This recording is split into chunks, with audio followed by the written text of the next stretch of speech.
にしたで。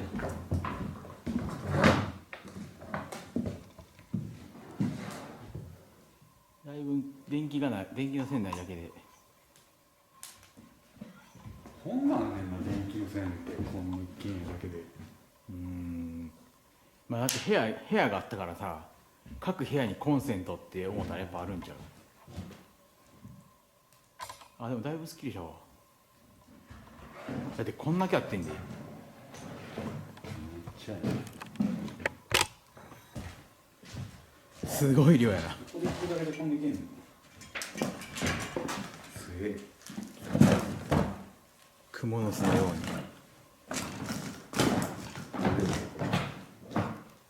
これがここにブワーってはわったからな。壁に埋め込まれてるやつはもうどないしようもないもんな。だからあとなんか変なモヤモヤとかで釘と、で残ってるなんか木のチョボとか細かいの全部取って。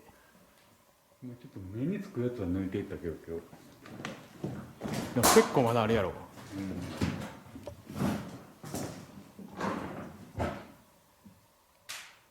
このビロビロな、このビロビロ。これ釘で打ったんねんな。ちっちゃい釘で打ったの。だからベリッて剥がしても残るやろ釘。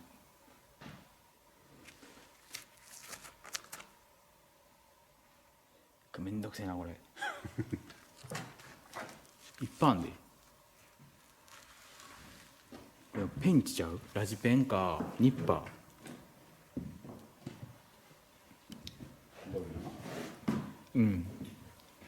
ニッパーとかでもうこまめに取っていくしかないような気する。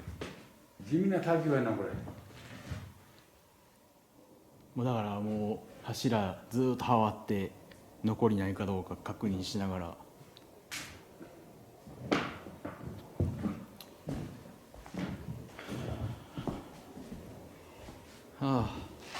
暗なの早なったな。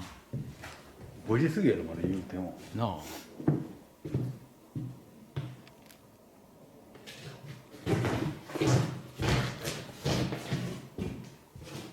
あ。やっぱでもちゃうで、電線内だけで。そう？うん。パッと見分かれん。あとこのビラビラとか全部きれいにしていったら全然まだ変わるんちゃう。よし、じゃあ今日はお疲れ様でした。片付けて帰ろうか。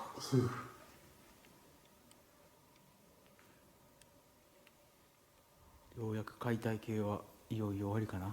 解体自体は終わってるもんな。もうあとは細かいとこだけぐらいだな。